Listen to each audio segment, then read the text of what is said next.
پھر اس سرزمین میں علامہ اقبال جیسی شخصیت پیدا ہوئی ہے. یہ ساری چیزیں جو ہے یہ در حقیقت اشارہ کر رہی ہیں کہ یہ ملک مشیت ایزدی کے کسی طویل سلسلے کی ایک کڑی ہے. اور وہ سامنے آ گیا تھا کہ سن 47 میں یہ قائم ہوا ہے، اور پورے 9 مہینے بعد 14 اگست اور 13 مئی، 14 اگست سن 47 اور 13 مئی سن 48، پورے 9 مہینے بعد اسرائیل عالم وجود میں آ گیا. اللہ تعالیٰ نے اس عالمی بیماری، اس کے لیے جو علاج ہے وہ پہلے پیدا کیا ہے. جیسے کہ حدیث میں آتا ہے ما انزل اللہ من دائن الا انزل لہ دوان، اللہ تعالیٰ نے کوئی بیماری ایسی نہیں اتاری کہ جس کا علاج بھی نہ اتار دیا ہو. اور جیسے کہ ماں کی چھاتیوں میں بچے کی ولادت سے پہلے دودھ پیدا ہو جاتا ہے، اس کی غذا کا بندوبست پہلے ہو جاتا ہے، اسی طریقے سے اسرائیل کا جو فتنہ اٹھنے والا تھا اس کی سرکوبی کے لیے پاکستان وجود میں آیا ہے. اور آج وہ مرحلہ آ گیا ہے تاریخ کا ایک عظیم موڑ. آپ دیکھیں گے کہ بڑی مشابہت پیدا ہو گئی ہے.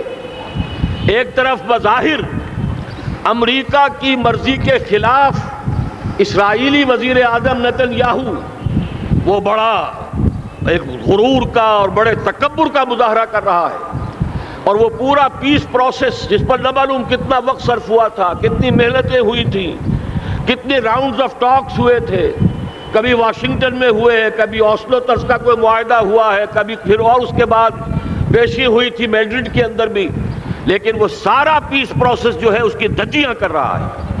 وہ وقت بالکل قریب نظر آ رہا ہے کہ یروشلم کے مسئلے پر وہاں بٹی دہک اٹھے گی. اور احادیث نبویہ میں جو خبریں دی گئی ہیں کتاب الملاحم کی احادیث میں معلوم ہوتا ہے کہ اب اس کا آغاز ہونے والا ہے. نتن یاہو کو امریکہ کے خلاف جانے کا اصل میں حوصلہ کیوں پڑ رہا ہے؟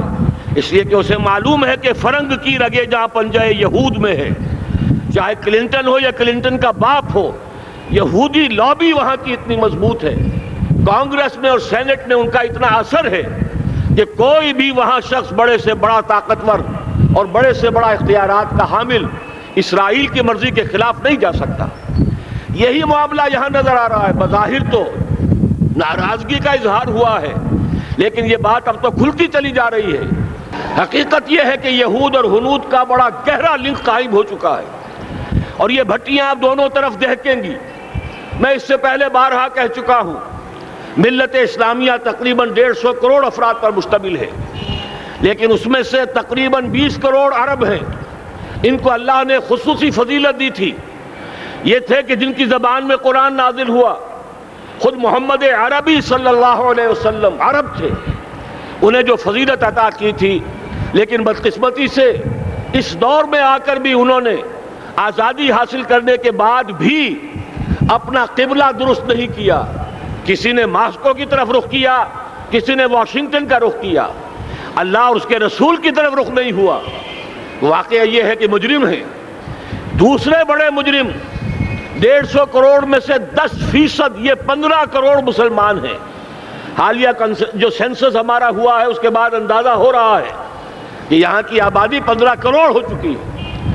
10% امت مسلمہ کا مسلمانان پاکستان ہے، اور یہ اس اعتبار سے کہ اسلام کے نام پر ملک بنا کر نصف صدی گزار چکے، لیکن یہاں پر اسلام کا بول بالا نہیں ہوا، کتاب و سنت کی بالا دستی کر اعلان نہیں ہوا.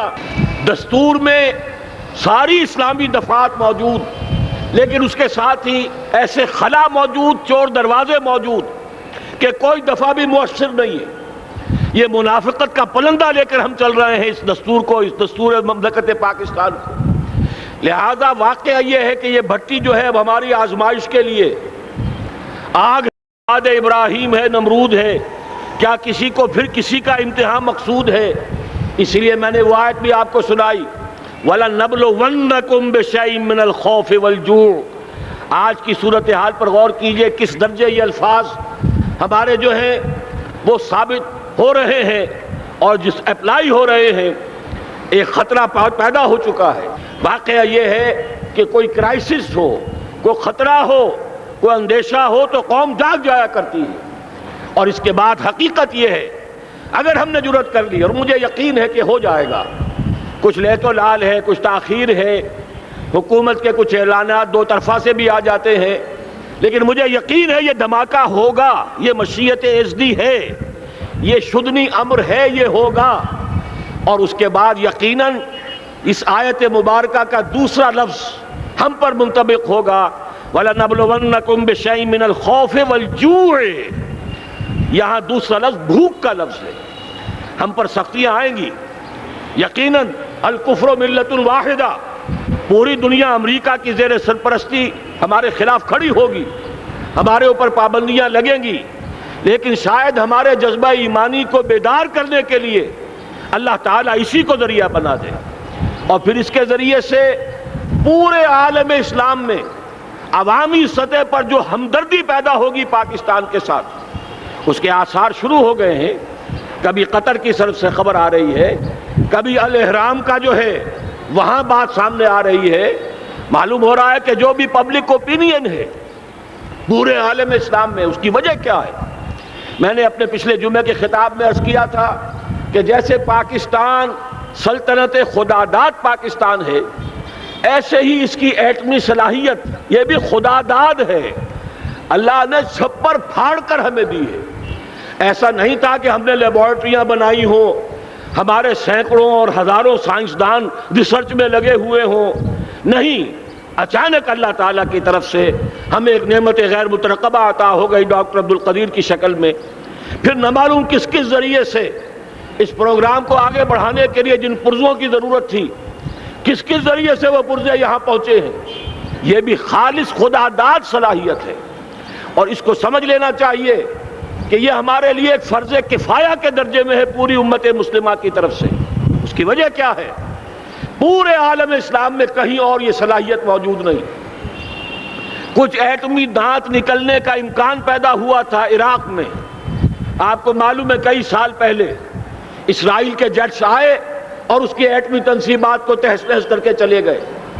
اس کے بعد جو کچھ ہوا ہے خلیج کی جنگ میں، اس کا اگلا پچھلا کھایا پیا سارا اگلوا دیا، اور اس کے لیے جو پابندیاں ہیں شدید سے شدید تر ابھی تک چلی آ رہی ہیں۔ تو اچھی طرح سمجھ لیجئے کہ پورے عالم اسلام میں صرف ایک پاکستان ہے، پوری دنیا میں صرف ایک ملک ہے جو اسلام کے نام پر بنا، پورے عالم اسلام میں صرف ایک ملک ہے جس کے پاس ایٹمی استعداد ہے۔ ان دونوں چیزوں کو سامنے رکھیے تو پھر مشیت اعزدی میں مختلف چیزیں جو اللہ تعالیٰ کی اس تدبیر کے اندر موجود ہے، اس کی کچھ نہ کچھ کڑیاں جو ہے ملتی نظر آتی ہیں۔ لہذا اگر یہ معاملہ اب ہو جاتا ہے تو یقیناً اگرچہ سختی آئے گی، وَلَنَبْلُوَنَّكُمْ بِشَيْءٍ مِّنَ الْخَوْفِ وَالْجُوعِ، لیکن ایک تو یہ کہ اس قوم کے اندر سے انشاءاللہ جذبہ ایمانی برآمد ہوگا، اس قوم کے اندر سے ایثار اور قربانی کے جذبات برآمد ہوں گے، پورے عالم اسلام کی اخلاقی سپورٹ اسے حاصل ہوگی۔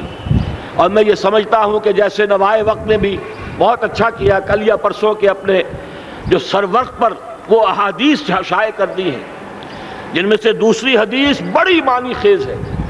حضور نے فرمایا عصابتان احرزہم اللہ من النار، دو لشکر ایسے ہیں کہ جن کو اللہ تعالیٰ نے جہنم کی آگ سے چھٹکارے کا پروانہ دے دیا۔ وہ لشکر جو ہیں وہ جہنم کی آگ سے چھٹکارا پا گئے، احرزہم اللہ من النار۔ وہ دونوں لشکر کون سے ہوں گے؟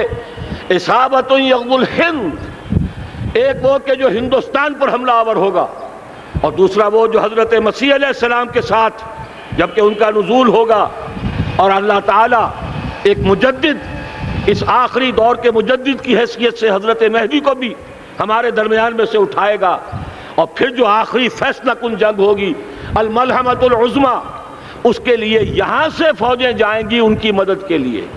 اب ان دونوں فوجوں کو ایک حدیث میں جمع کرنے سے اندازہ کر لیجئے کہ اس کا مطلب کیا ہے۔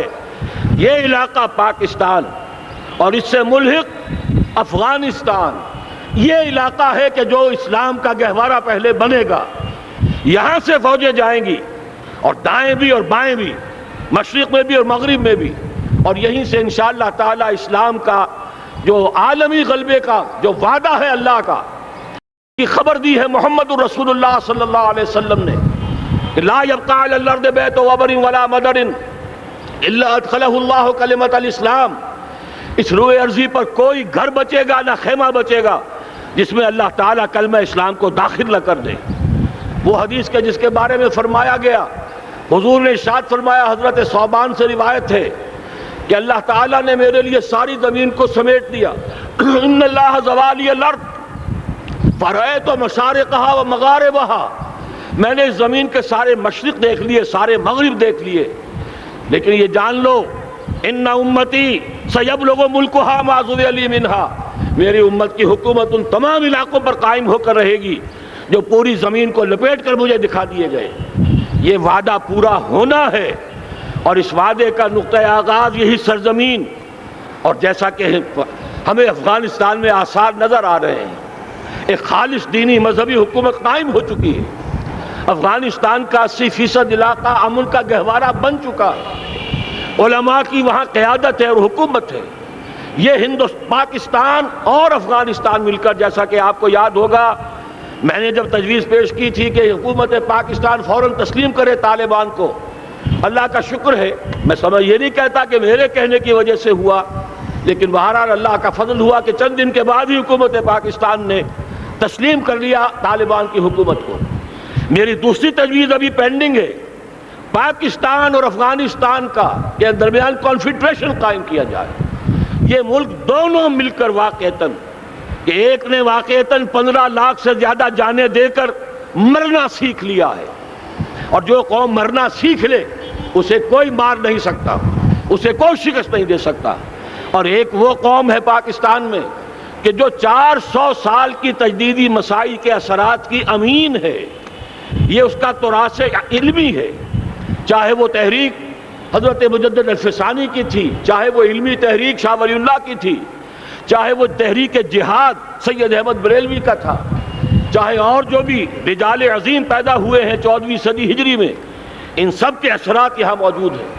یہ چیزیں مل کر وہ طاقت بنے گی کہ یہاں سے اسلام پھر پھیلے گا، مشرق کی طرف بھی مغرب کی طرف بھی۔ اصابۃ تغزو الہند و اصابۃ مع عیسیٰ ابن مریم، یہ چیزیں جو ہونی ہیں الحمدللہ میں سمجھتا ہوں کہ اب تیزی کے ساتھ حالات اس رخ پر جا رہے ہیں۔ کہیں فرمایا ان ینصرکم اللہ فلا غالب لکم، اگر اللہ تمہاری مدد کرے تو کوئی تم پر غالب نہیں آ سکتا، وَإِن یخذلکم، اور اگر خدا نہ خواستہ اللہ تعالیٰ ہی اپنی مدد تم سے کھینچ لے، واپس لے لے، سلب کر لے، ان یخذلکم، تمہیں چھوڑ دے، فمن ذا الذی ینصرکم من بعدہ، تو پھر کون ہے جو تمہاری مدد کر سکے گا۔ اس مرحلے پر سیاسی جماعتیں اپنے جو ان کا مزاج ہے اس کے مطابق چاہتی ہیں کہ کیپٹلائز کریں، پولیٹیکل مفادات حاصل کریں۔ بہرحال میرے نزدیک ایک کنسنسس ہونا چاہیے، ایک نقطے کا دھماکہ ہونا چاہیے، اور نمبر 2 اللہ اور اس کے رسول کے ساتھ صلح اور اللہ کی مدد کی ضمانت حاصل کرنے کے لیے کتاب و سنت کی ٹوٹل بالادستی، پورے دستور پاکستان میں کوئی شے اس کے منافی ہو اس کو نکال کر باہر کر دیا جائے، نفاق سے پاک کر دیا جائے۔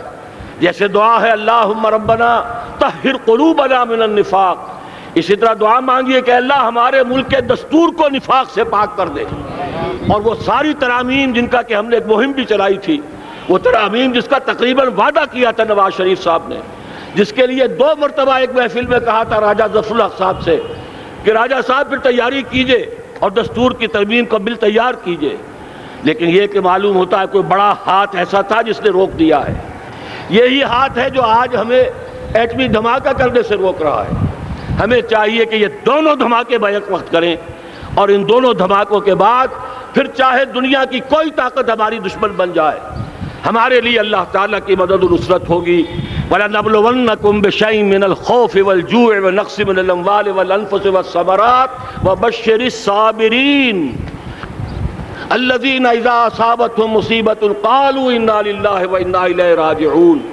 تو قوم انشاءاللہ تعالی، میں یہ سوچا کرتا تھا قوم مردہ ہے، بے حس ہو چکی ہے، دین سے عام طور پر بیزاری پیدا ہوتی جا رہی ہے، جو ہمارے دینی قیادت ہے اس سے بھی لوگوں کے اندر مایوسی پیدا ہو رہی ہے۔